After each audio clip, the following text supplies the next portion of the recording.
எல்லா தமிழ் மக்களுக்கும் என்னுடைய வணக்கம். பாருங்க, நான் இன்னைக்கு உங்கள் கூட ஷேர் பண்ண போகிறது கொஞ்சம் வித்தியாசமாக இருக்கிற ஒரு ரெசிபி தான். இது நீங்கள் பார்த்துருப்பீங்களா? இதோட பேரு தான் கல்லுமக்காயா. இங்கே கேரளாவில் நார்த் மலபார் சைடில் மோஸ்ட்லி கண்ணூர், தலശ്ശേരി அந்த இடத்துல கிடைக்கிற ஒன்றா இருக்குது. மிச்ச இடத்துலையும் சில இடத்துல அவைலபிளாக இருக்கும், ஆனால் ஃப்ரெஷ்ஷாக கிடைக்கிறது கஷ்டமாக இருக்கும். நம்ம இங்கே கடல் இருக்குல்ல, கடலுக்கு ஓரமாக இருக்கிற கல்லில் ஒட்டி வளர்கிற ஒரு ஷெல் ஐட்டமாக இருக்குது. இது நம்ம இங்கே சீசன் டைமில், இப்போ இதோட சீசனாக இருக்குது, சீசன் டைமில் நமக்கு இங்கே வாங்குறது கிடைக்கும். மீனெல்லாம் விற்கிற கடை இருக்குல்ல, ஃபிஷ் மார்க்கெட், மீன் கூட இதுவும் விற்கிறதுக்கு அங்கே இருக்கும். இல்லை இருந்தால் இந்த ரோடுக்கு ஓரமாக தனியாக வண்டியில் கல்லுமக்காய் மட்டும் விற்றுட்டு இருக்கும். நான் இப்போ 2 கிலோ வாங்கியிருக்கு. இது க்ளீன் பண்ணி எடுக்கும்போது ரொம்ப கம்மியாக இருக்கும். 1 கிலோவுக்கு 270 ருபீஸ்க்கு தான் வாங்கியிருக்கு. 2 கிலோ வாங்கியிருக்கேன். இதுக்கு மேலே வந்துட்டு நிறைய மண் அழுக்கெல்லாம் ஒட்டி இருக்கும். அதனால ஒரு 4-5 டைம் தண்ணி ஊற்றி நல்லா கழுகி எடுத்துக்கலாம். எப்போவுமே இந்த பைப்பு கீழே வச்சுட்டு தான் கழுகிறது. இது இப்போ நான் உங்களை கேமராவில் காமிக்கிறதுக்காக தான் இதுக்குள்ளே தண்ணி ஊற்றி கழுகிட்டு இருக்கு. 4-5 டைம் நல்லா கழுகி மண் அழுக்கெல்லாம் போனதுக்கப்புறம் நமக்கு இதுக்குள்ளே இருக்கிற ஃப்ளஷ் எடுத்துக்கலாம். அது வச்சுட்டு விதவிதமாக நிறைய ரெசிபி செஞ்சுக்கலாம். கல்லுமக்காயா ஃப்ரை, கல்லுமக்காயா ரோஸ்ட், அதே மாதிரி கல்லுமக்காய் நிறச்சது, கல்லுமக்காயா பிரியாணி, கல்லுமக்காயை முளகட்டது, கறி, இந்த மாதிரி வெரைட்டியாக நிறைய ரெசிபீஸ் நம்ம இந்த கல்லுமக்காயை வச்சுட்டு செஞ்சு எடுத்துக்கலாம். இன்றைக்கி நம்ம 2 ரெசிபீஸ் தான் இந்த கல்லுமக்காயை வச்சுட்டு செய்ய போகிறது. ஒன்று வந்துட்டு கல்லுமக்காயா ரோஸ்ட், இன்னொன்று வந்துட்டு கல்லுமக்காயா நிறச்சது, அல்ல கல்லுமக்காயை பொரிச்சது அப்படின்னு சொல்லுவேன். கல்லுமக்காய ரோஸ்டோட வீடியோ இன்றைக்கி நம்ம இப்போ அப்லோட் பண்ணிடலாம். நிறச்சது செய்கிறது அடுத்த நாளைக்கும் அப்லோட் பண்ணிடலாம். ரெண்டுமே ஒரே வீடியோவில் வரும்போது ரொம்ப லெங்க்தியாக போயிடும். அதனால் இன்றைக்கி நம்ம கல்லுமக்காய் ரோஸ்ட் எப்படி செய்கிறேன் அப்படின்னு பார்த்துக்கலாம். கல்லுமக்காய் நிறச்சது ஒரு டீ டைம் ஸ்நாக்காக இருக்குது. அது கொஞ்சம் வித்தியாசமாக இருக்கும், வெரைட்டியாக இருக்கும், ரொம்ப டேஸ்டியாக இருக்கும். அந்த நிறச்சது செய்கிறதுக்காக நம்ம கழுகி எடுத்து வச்சுருக்கிற இந்த கல்லுமக்காயிலிருந்து பெருசு பார்த்துட்டு ஒரு 12-15 கல்லுமக்காய் மாற்றி வச்சுட்டு இருக்குது. அது நமக்கு அடுத்த வீடியோவில் பார்க்கலாம். இன்றைக்கி ரோஸ்ட் எப்படி செய்யலாம் அப்படின்னு பார்த்துட்டு வரலாம். இந்த நம்ம க்ளீன் பண்ணி எடுத்து வச்சுருக்கிற கல்லுமக்காய் தண்ணி எதுவுமே இல்லாமல் ஒரு பாத்திரத்துக்குள்ளே வச்சு மூடி வச்சுக்கோங்க. நல்லா ஆவி வரும்போது அதிலிருந்தே தண்ணி இறங்கிடும். அந்த தண்ணியில் இந்த கல்லுமக்காய் கொஞ்சம் வேகும்போது ஆவி எல்லா கல்லுமக்காயிலுமே ஏறும்போது அது தனியாக ஓப்பன் ஆகிடும். பாருங்கள், அந்த ஷெல்லு தனியாக திறந்துருக்கு. இந்த மாதிரி திறந்தால் தான் நமக்கு அது உள்ளே இருக்கிற ஃப்ளஷ் எடுக்கிறதுக்கு ஈஸியாக இருக்கும். அதனால தான் இந்த மாதிரி ஆவியில் கொஞ்சம் ஒரு 10 நிமிஷம் வேக வச்சுட்டு எடுத்துருக்கு.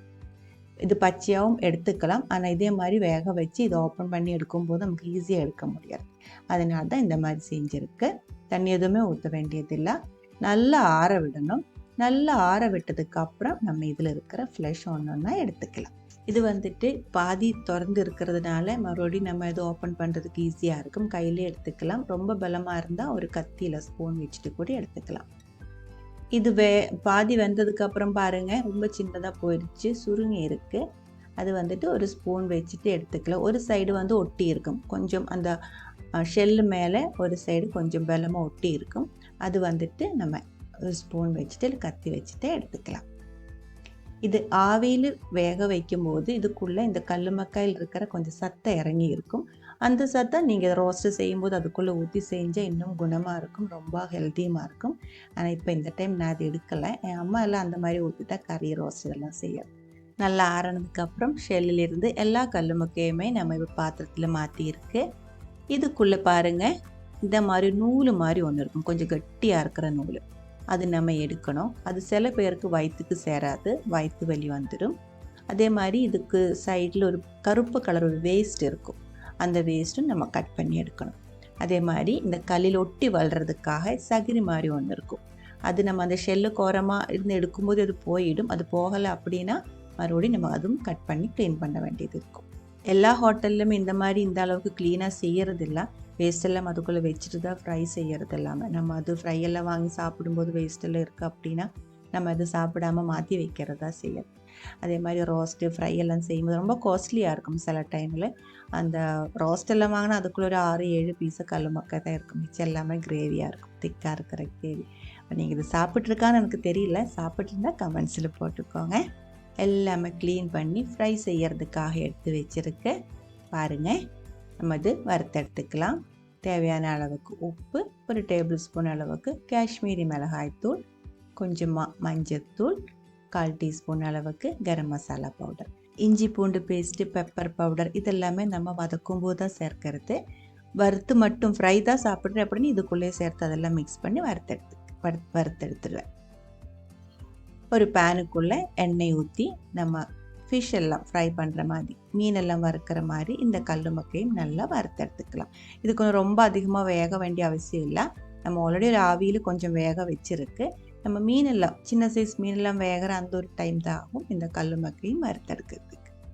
எண்ணெய் கொஞ்சம் அதிகமாக நான் ஊற்றியிருந்தேன். கல்லுமக்காய் எல்லாமே வறுத்து ஒரு பாத்திரத்தில் மாற்றி வச்சதுக்கப்புறம் மிச்சம் இருக்கிற அந்த ஆயிலில் தான் நம்ம வெங்காயம் வதக்கி எடுக்கிறோம். ரொம்ப ட்ரை ஆகி போகாமல் இதே மாதிரி வறுத்தெடுத்து வச்சுருக்கு.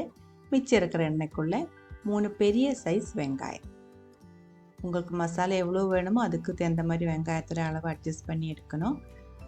நைஸாக கட் பண்ணி சேர்த்து மீடியம் ஃப்ளேமில் நல்லா வதக்கி சாஃப்ட் ஆனதுக்கப்புறம் இதுக்குள்ளே இஞ்சி பூண்டு பேஸ்ட் 1/2 டேபிள் ஸ்பூன் அளவுக்கு சேர்த்துருக்கு. இஞ்சி பூண்டு பேஸ்ட்டோட பச்சை மணம் போகிற வரைக்கும் நல்லா வதக்கி இருக்கு. கூடவே காரமாக இருக்கிற கொஞ்சம் பச்சை மிளகாய், தேங்காயோட பீசஸ் தேங்காய் கொத்து அப்படின்னு சொல்ல மலையாளத்தில், அதுவும் கட் பண்ணி சேர்த்துருக்கு. நல்லா வதக்கினதுக்கப்புறம் மசாலா சேர்த்துக்கலாம்.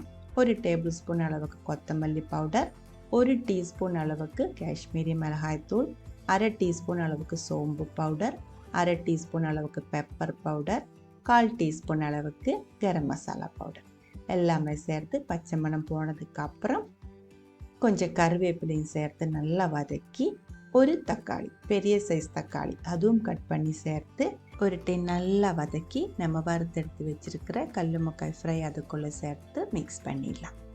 தக்காளி நல்லா வெந்து அதுக்குள்ளே இருந்த ஜூஸாக இந்த கல்லுமக்காய்க்குள்ளே அப்சர்வ் ஆகும்போது நல்லா சாஃப்டாகி கிடச்சிடும். அது வரைக்கும் நம்ம இது மூடி வச்சுக்கலாம். ஆவி ஏறினதுக்கப்புறம் ஓப்பன் பண்ணி கொஞ்சம் கொத்தமல்லி இலை கூட இதுக்குள்ளே சேர்த்துக்கோங்க. மறுபடியும் மிக்ஸ் பண்ணி மூடி வச்சுக்கோங்க. தக்காளி கொஞ்சம் தான் வெந்திருக்கு, இது பத்தாது, நல்லா வேகணும், மேஷ் ஆகணும். அது வரைக்கும் நம்ம இது மூடி வச்சுக்கலாம். லோ ஃப்ளேமில் அடி பிடிக்காமல் வச்சதுக்கப்புறம் பாருங்கள் தக்காளி நல்லா வெந்திருக்கு. இப்போ இதெல்லாம் நல்லா மிக்ஸ் பண்ணி எடுத்துக்கலாம். கல்லுமக்காய் ரோஸ்ட் இவ்வளோதான், ரொம்ப சிம்பிளாக இருக்கும். இந்த கல்லுமக்காய் க்ளீன் பண்ணி எடுக்கிறதா கொஞ்சம் கஷ்டமாக இருக்கும். அதனால நான் இங்கே ரெகுலராக வாங்குறது இல்லை, டைம் இருக்கும்போது அதை பார்த்து தான் இது வாங்குறது. ஆனால் குட்டீஸ்க்கெல்லாம் ரொம்ப பிடிக்கிற ஒரு ரெசிப்பியாக இருக்குது இது ரோஸ்ட். இந்த கல்லுமக்காயோட எந்த ரெசிபி செஞ்சாலும் வேறு எந்த கறியுமே நம்ம வீட்டில் தேவையில்லை. இந்த ஒரு கறி மட்டும் சேர்த்து அவங்க சாப்பிடுவேன். வேறு எந்த கறி இருந்தாலும் அது சாப்பிடாம வேஸ்ட் ஆகி போயிடும். இந்த கல்லுமக்காய் நீங்கள் நேரில் பார்த்துருக்கா இல்லை அதோட ரெசிபிஸ் ஏதாவது நீங்கள் சாப்பிட்ருக்கீங்களான்னு மட்டும் எனக்கு கமெண்ட்ஸில் சொல்லுங்கள். அடுத்த ஒரு வீடியோவில் நம்ம கல்லுமக்காய் நிறச்சது டீ டைம் ஸ்நாக் எப்படி செய்யலான்னு பார்க்கலாம். அது வரைக்கும் வணக்கம்.